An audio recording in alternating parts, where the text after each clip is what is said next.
Hey there and welcome. So if you're using Google in the European Union, you've probably seen a new screen pop up recently. Today we're going to break down exactly what that choice means for you, for your data, and how you actually use Google services day to day. Let's dive in. Yeah, this one. Does it look familiar? It's a new consent screen, and it's asking if you want to link your Google services.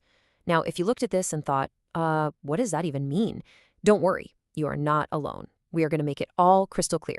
So why the sudden change? Why is this popping up now? Well, the answer isn't in some Google update. It's actually in a major new piece of European law. It's called the Digital Markets Act, or DMA for short. And, the whole point of this law is pretty simple: to make the digital world a bit fairer, and more importantly, to put you back in the driver's seat when it comes to your own personal data. And that brings us right back to that pop-up. Because of the DMA, huge platforms like Google can't just assume you want all their different apps and services talking to each other behind the scenes. Nope. Now they have to ask for your clear, explicit permission first. So, this all leads to the core decision that's now in your hands. Do you want your Google services linked up, or do you want them separate? Let's get into what that really means in practice. First off, which services are we even talking about? Well, it's the big ones, the ones you probably use every single day. We're talking Search, YouTube, Maps, the Play Store, Chrome, Google Shopping, the whole crew. These are the services that can now either share information to work together or operate more like separate islands, all depending on what you choose. And you have three clear paths to choose from. Option 1, link everything. Go for that fully integrated, seamless experience. Option 2, link nothing at all. Keep everything separate for maximum privacy. Or option 3, you can customize it. You can actually pick and choose, connecting some services while keeping others apart. Okay, but what does linking actually feel like? How does it change what you see on your screen? Let's walk through a couple of real-world examples.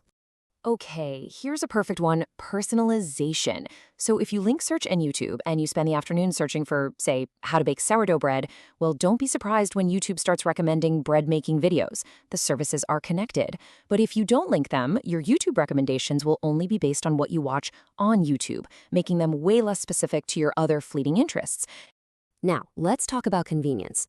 With linked services, you can search for a new restaurant and with one tap, save it directly to a wanna-go list in your Maps. It's super smooth. Without that link, well, you'd find it in Search, then you'd have to open the Maps app, search for it again, and then save it. It's just a few extra steps, but it's all about that seamless flow.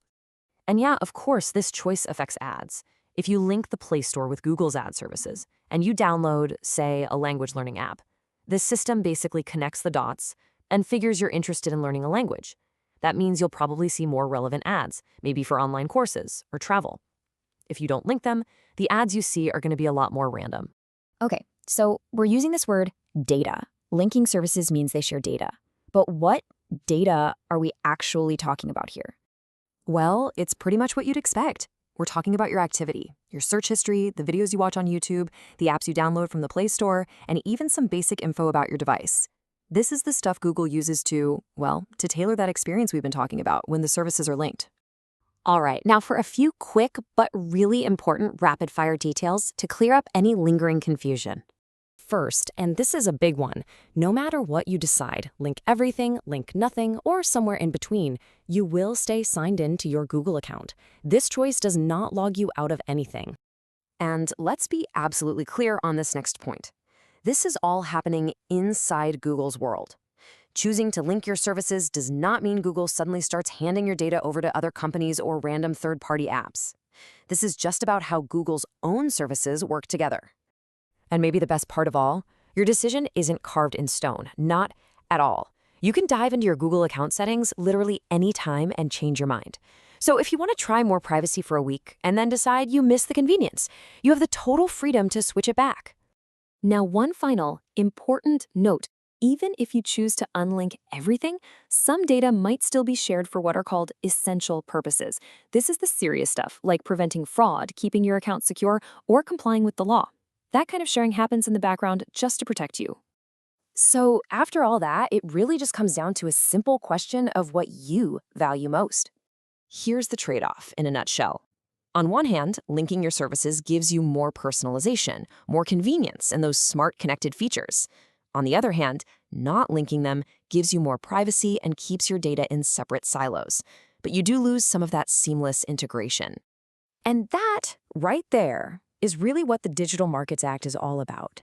The whole spirit of the law is to put the power squarely back into your hands. You are in control. You get to decide how your digital life is set up. So the final question is all yours. And listen, there's no right or wrong answer here. It's 100% about your personal preference. Now that you've got the facts, are you going to opt for that more connected, personalized experience? Or will you choose to keep your services more separate and private? The choice truly is yours.